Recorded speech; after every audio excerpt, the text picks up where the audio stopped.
Since the launch of Maurice Be's YouTube series, State of Mind, he has welcomed numerous guests who have opened up and shared their struggles with different aspects of mental health.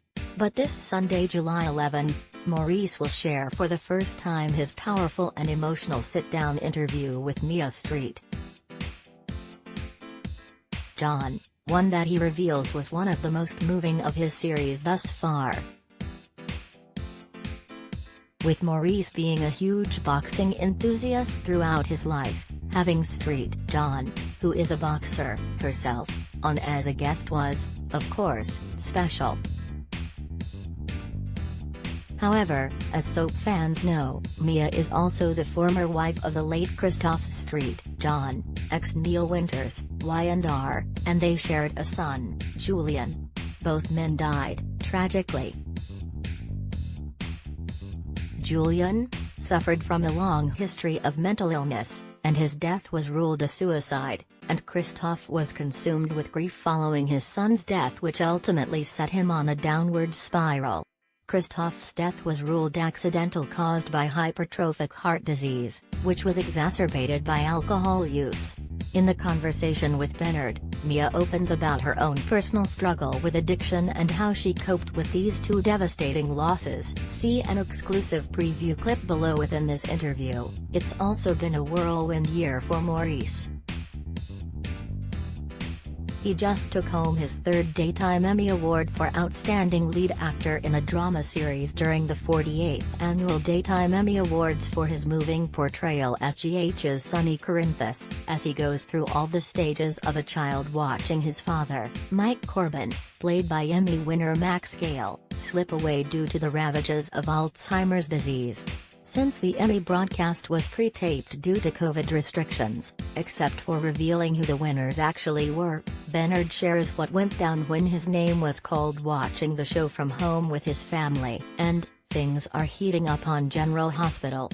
For months, Bernard has been playing an amnesiac Sonny, aka Mike, who has become taken with deceitful Nina, Cynthia Watros, who knows he is alive and well and living in Nixon Falls, but fails to tell her nemesis Carly, Laura Wright, or anyone else in Port Charles. With everyone believing Sonny is dead after his showdown with Julian Jerome, Carly and Jason, Steve Burton, find themselves having to save Sonny's territory and go up against the five families. So, what are the besties deciding to do? Get married. And as viewers saw, Carly recently removed her wedding rings to Sonny. So, now the question on GH fans' inquiry minds is, will Sonny get his memory back in time, and stop Jason and Carly from tying the knot? Bernard weighs in on what the future may hold for Sonny, the difficulties he faced during the COVID-19 lockdown with his mental health, his conversation with Mia, and much more. Here's what Maurice shared. Courtesy/State of Mind. Having Mia St. John on as your guest on the upcoming episode of State of Mind was quite emotional for you. What can you preview? Maurice, I can say that during last 10 minutes, there's a lot of spiritual stuff going on. I felt it. She's very tough. You can tell that she doesn't want to hurt anymore, and with me, I don't know for sure, but I think she felt safe and protected. We got into Julian and Christoph and what happened. I'm pretty sure I asked her and said, I'd like to get into something. You could say no to me. It's fine, and she told me the whole story. Michael, I know you were friends with Christoph, you're going to really be moved because I was extremely moved. It really hit me hard, because of what I've just been through during the pandemic. I just felt the need to be there for her. I mean, I have that in me anyway, but with her, I did because it seemed like a lot for someone to go through. I didn't know Christoph. I met him once, and we talked for a bit. He seemed like a great guy. I knew he was a great actor because I watched his work. I do know that everybody seemed to love him, but through State of Mind, it seemed like I got to know him a little better through Mia. I was looking in her eyes, and taking it all in, and she was telling me everything. Throughout your series, you seem to have become more comfortable in the role of the interviewer. It's quite the switch, isn't it, from always being on the other end as the interviewee. Maurice: yeah, I've gotten better. You know what it is with me, and somebody said it, I've got a curiosity that I love to hear people's stories, and I have a way to make people comfortable. Photo: XJIG. Does it help you in listening to what other people have gone through in dealing with your own struggles with mental illness? Maurice: yeah, I've said it before. It's like therapy for me. After Mia, I was drained, but in a good way. In the beginning of doing State of Mind, I was just learning. I wish I was more well-rounded in my intelligence. I barely graduated out of high school, but as far as what it is with me, if I know something like acting or mental health, I really completely know it. I'm into it. How did the interview with Mia come about? Did you ask her to come on State of Mind? Maurice: I know who is involved with mental health. I know who would be interesting to interview, and then I reach out, and I have people coming who are not in the soap world. I have a WWE person, I have a TV critic, etc. So, I asked her, and Mia said yes, and then we did the interview. I'm a huge boxing fan. So, to be able to talk to her about boxing and things that happened to her right before her fights, I was just really fascinated. That is right in your wheelhouse. Maurice: way up my alley. If I could have more boxers on, I would love that. I love sports, but boxing is my one sport, so I was like a kid in a candy store talking to Mia. How do you feel Mia is doing, as she has been very open about her battle with alcoholism? Maurice: anytime you've been through that much, I think it's a daily struggle for anyone. In addition, there is a really great organization she works with that I hope people will check out, as she is trying to help others. In terms of all of your State of Minds, did this one impact you in a different way? Maurice: the good thing for me about State of Mind is that I learn from each person about things that I didn't know. For instance, coming up I have Lindsay Godfrey, ex-Sarah Days, who got hit by a car. I mean, you could read about it, but when you're talking to someone, things come out. That's what I love about doing this show. Jason Thompson, Billy Y&R, didn't know anything about mental illness, personally, but he talked about mental illness more than anyone. I said to him on the episode, for somebody who doesn't know anything about mental illness or didn't have someone with it, you talk more about it, because he had a curiosity on the subject. Mia's was a little more because of the boxing and how deep we went with her talking about death. In an upcoming episode with Ken Schreiner, Scott, GH, he teaches me a lot about death. When your parents die at 16, I don't know how you could keep going. He taught me how. It was beautiful. Photo: not us/CBS. Let's go back to a few weeks ago on June 25th, and you win the Daytime Emmy for Outstanding Lead Actor in a Drama Series. How did you find out you took home the gold? Maurice: I was at my place in LA with my son, Joshua, and my wife, Paula, and we were watching the show. When they called my name, I was very moved to watch my wife and my son get so excited. It really was sweet. I liked my speech even though people had a problem with it, which is fine. It's always great if Max Gail wins or I get a win, because it's the Alzheimer's storyline that gets the attention. And as I told you already, my dad has Alzheimer's, so it makes it even more personal. And as you know, my mom had Alzheimer's and died. That's why what you and Max did together on screen together felt so real and raw and touched so many people, especially those who have a loved one going through this now, or that has passed. Maurice: yeah, it's tough. I truly believe with this Emmy win, that it is the Alzheimer's that really pushed it over the edge, because it was a real story, greatly written, everybody deals with it, including you, including me, and you just can't help but have a feeling about it.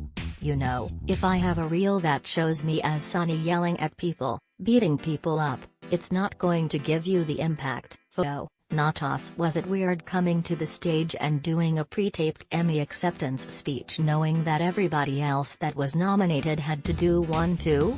Maurice, well, thank God I didn't have to do it in front of actors. I probably wouldn't have been able to do it. It's weird, right? I knew I had to adjust. When I've won before, it's in front of a lot of people, or semi in front in a lot of people.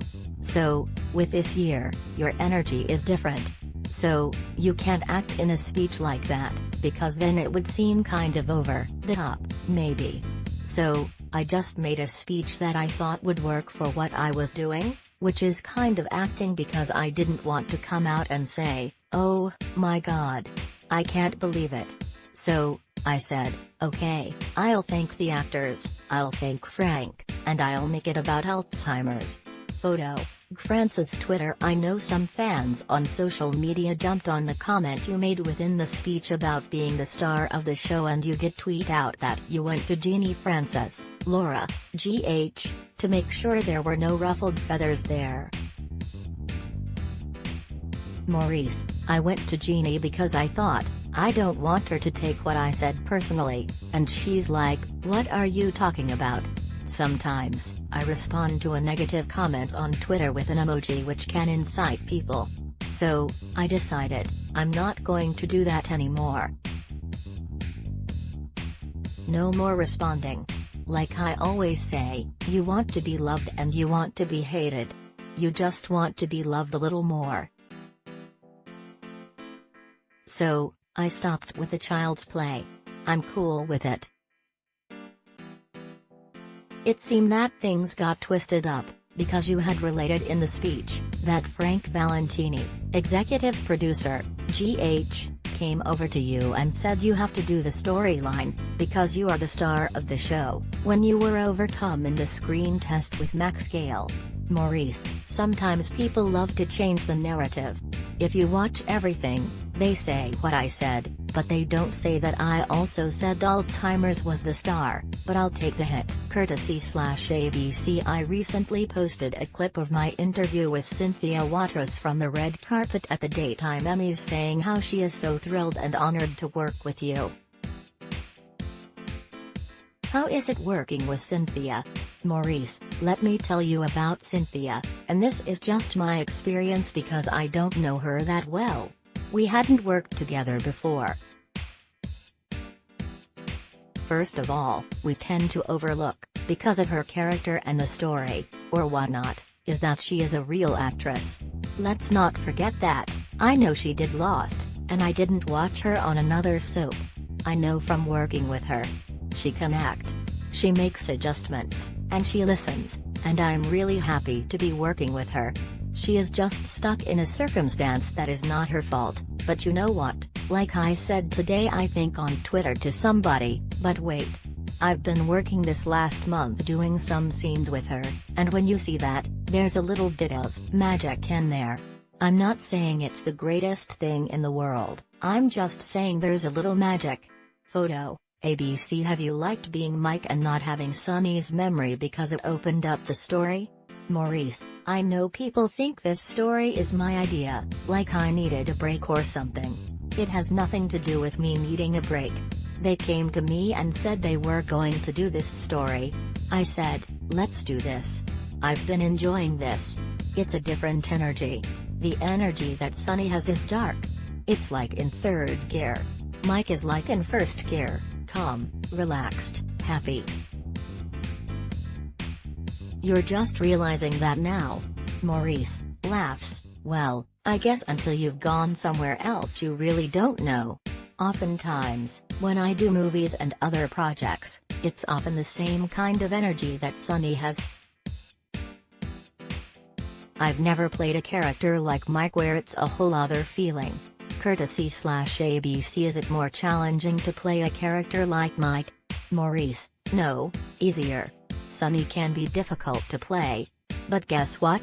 The audience, at least my fans, they don't care how happy I am or whatever, they are screaming go back to frickin' Sunny. I like that in a way, but I didn't know that it was going to be this vocal from people.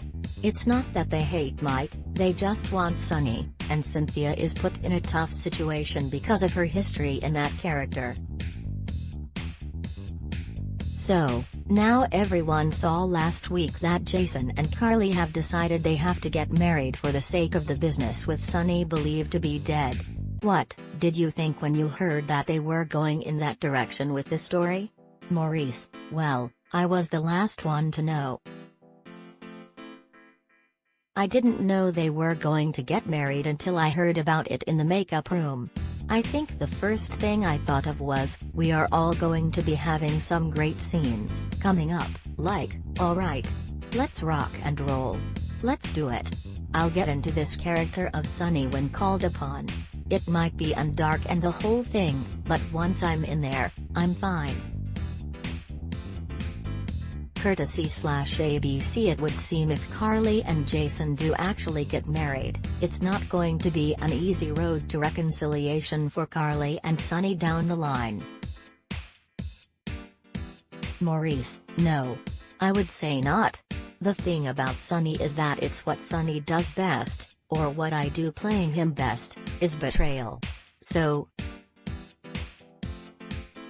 for him, this is not a good thing. I would assume he's just going to go, what the? And all hell is going to break loose.